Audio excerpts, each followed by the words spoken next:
Hello, everyone. Welcome back to Toilets to Titles. I thank you very much for taking your time to watch today's episode. This is a bonus episode. This will not be going out on our podcast, which you can actually still find the podcast if you want to go back and look at or listen to our previous episodes or our future episodes that will be coming out.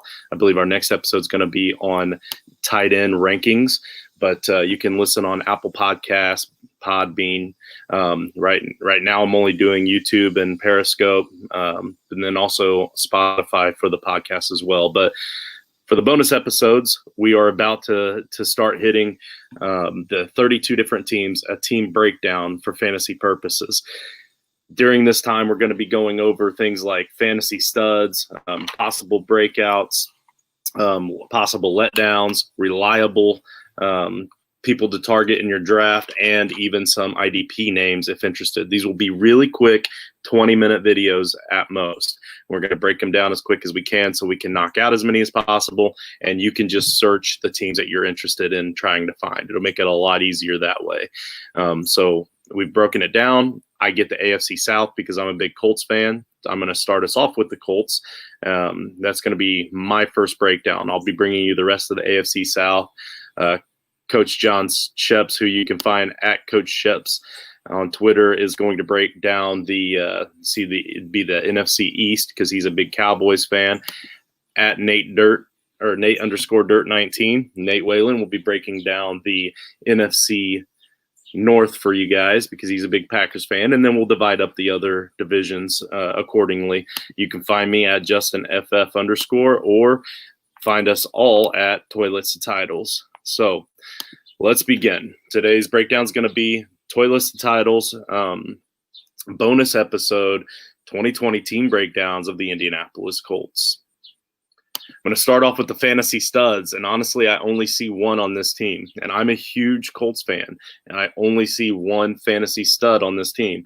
I think as a team, they could really go far this year, but for fantasy purposes, it's only Jonathan Taylor, and that's really only in Dynasty in my mind. But Jonathan Taylor, over his 3-year average at Wisconsin, he finished with over 2,000 yards and 18 touchdowns per game. Or not per game, per year. Per year. So 2,000 yards and 18 touchdowns per year. That is insane to me. Okay, he's a freak, and a lot of people are comparing him to his comps to Zeke Elliott coming out. Player Profiler has him compared to Zeke, so the guy is going to be an animal. For redraft, I really don't have any studs. If there is going to be one, though, it's probably going to be Taylor. He also finished the top third of his class in burst score. He had a 4.3940, so he had a sub 40 or sub 4.4 40 time. 99th percentile in speed score, just an absolute animal. Oh, and to boot, his last season at Wisconsin, he also had the privilege of taking on a 10% target share in that offense. So the boy can catch the ball out of the backfield too. So I'm really excited to have him as an Indianapolis Colt, as a Colts fan. The next category is stay tuned for breakouts. These are guys that, other than obviously Taylor, his rookie year, he could easily be a breakout. And if he does, then that does make him a redraft stud as well, in my opinion. But also, it's guys like Marlon Mack, whose ADP currently is 6'11" overall. So he's being drafted at the back end of the 6th round in fantasy football. He was a top running back or a top end RB2 last season in points per game scored, especially. So whenever he's healthy, he's going to be productive on the field, and he's also the starter for the Indianapolis Colts. I know I'm talking highly of Taylor, but he's also still just a rookie, so we don't know what to expect there necessarily with what the coaching staff is going to do. They might try to run the wheels off of Marlon Mack in his last season. So with the Colts, who knows? And hopefully it's not Mack's last season with the Colts. I'm not trying to predict that, but I'm just saying we don't know what the coaches are thinking or what that front office is going to be thinking by the end of the season. So it's just something to monitor, and hopefully you can get Mack and Taylor at a reasonable price in your drafts, and you'll be happy with one of the best offensive lines in the NFL blocking for those running backs. T.Y. Hilton potentially could also be a big breakout because he has Phillip Rivers there now, and who absolutely loves to throw the ball. Okay, you're going to hear me talk badly about Phillip Rivers in a little bit, and I hate to break it to you, Colts fans, but we did not upgrade at the quarterback position. But I'll go over that in a little bit, but that doesn't mean I'm not still rooting for my Colts, all right? It's like being a Democrat and hoping that Trump still does well, or being a Republican and hoping that Obama still does well. I'm more of a Brissett guy than a Rivers at this stage in their career, but I'm still hoping that Rivers will excel and prove me wrong. So I'm just laying out stats and facts and whatnot.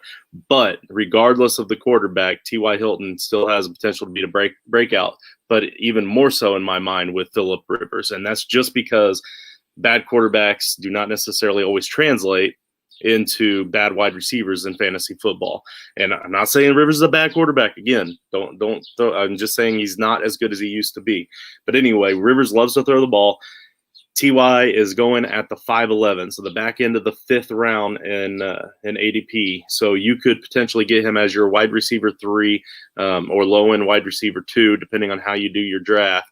And he's going to have some wide receiver 1 weeks.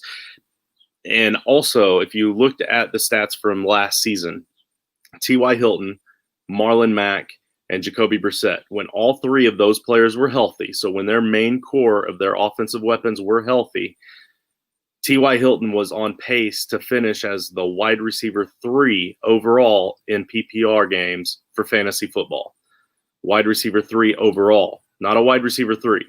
Like, I'm talking like just below Michael Thomas and just below Chris Godwin. You would have had T.Y. Hilton right there, had they all stayed healthy for the entire game or for the entire season.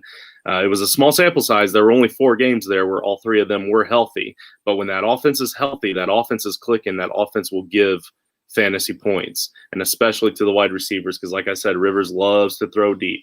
And if he throws 3 interceptions, that doesn't count against your wide receivers. Let's see, what else do I got here?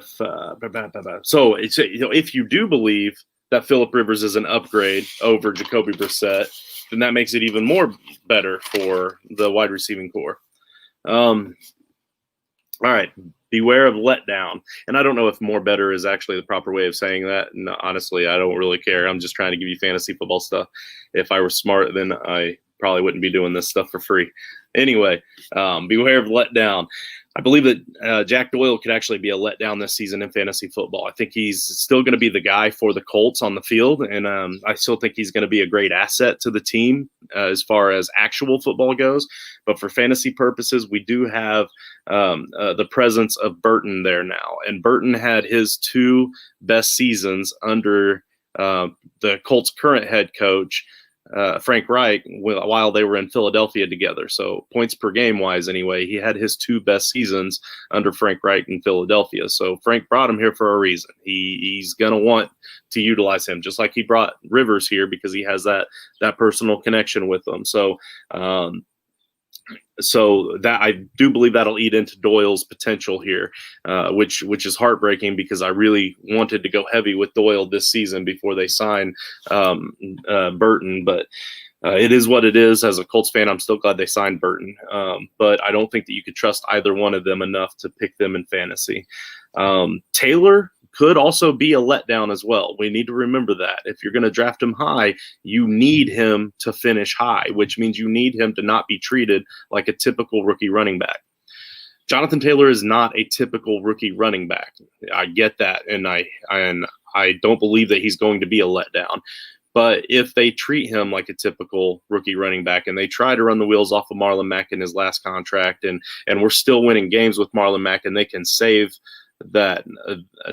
Jonathan Taylor for the playoffs or whatever, they may do something like that. They very well could, because this Colts offense is going to be good enough to win no matter who's at running back this season. I really believe that. And again, when they realize that Rivers doesn't have it anymore, they're going to run the ball like crazy. So if Mack is the guy, then that means that on a points per game basis, Taylor could be a letdown. So it's just something to look out for. Now, on the letdown end, let me go ahead and get into the main meat of what I wanted to talk about today, and that is Phillip Rivers. Okay, again, people, I'll preface it by saying that I'd never have really liked Phillip Rivers personally as a Colts fan, because the only time he ever won a playoff game was against the Colts, or at least an important playoff game. The Colts are the only team that he could beat in the playoffs, and what I'm worried about is that he's going to turn around in the playoffs this season and beat the Colts again. In other words, he's going to be the reason we lose again. But anyway, I'm going to jump right into actual stats here. So passing opportunities, and this is all coming from playerprofiler.com. And then playerprofiler.com, they have a bunch of guys that are watching the games every single play and marking down the stats every single play.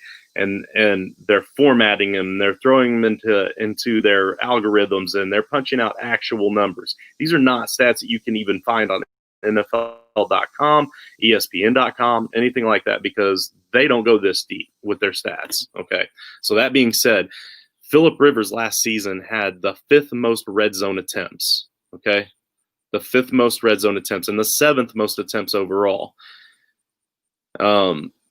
His supporting cast efficiency, and this is where the argument for his offensive line sucked, or his team around him sucked, it drives me insane. His supporting cast efficiency, in other words, each individual player at their each individual job, how efficient were they? They ranked 7th overall in the league.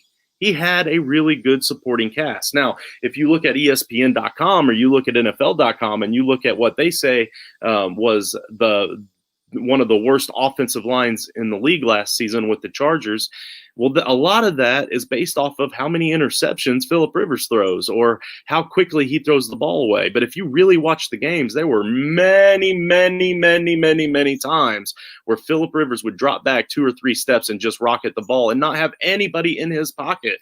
As a matter of fact, they have a stat for that. It's called the clean pocket completion percentage.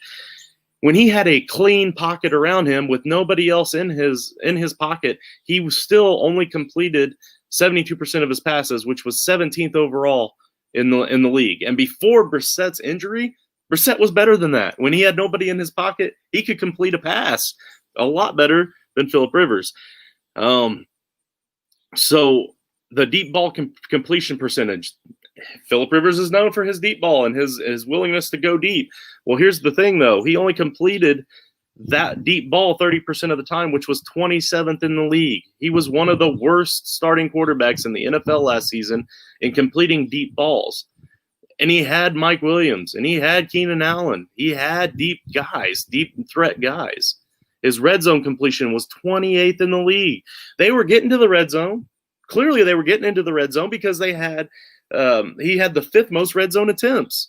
He had the 7th most attempts, period, which means they were building drives because they were staying alive out there because of Austin Eckler, because of Melvin Gordon.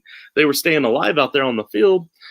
They had a great supporting cast around him. They were staying alive out there on the field, but when it came time to matter, he didn't matter, okay? He was not very good last season.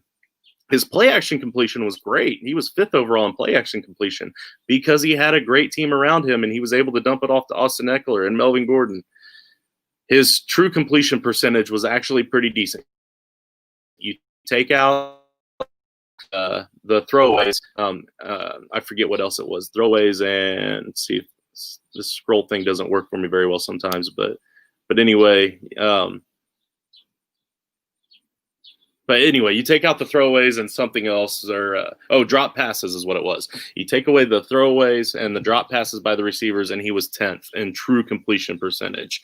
But his true passing rate was only 24, and that's because he made so many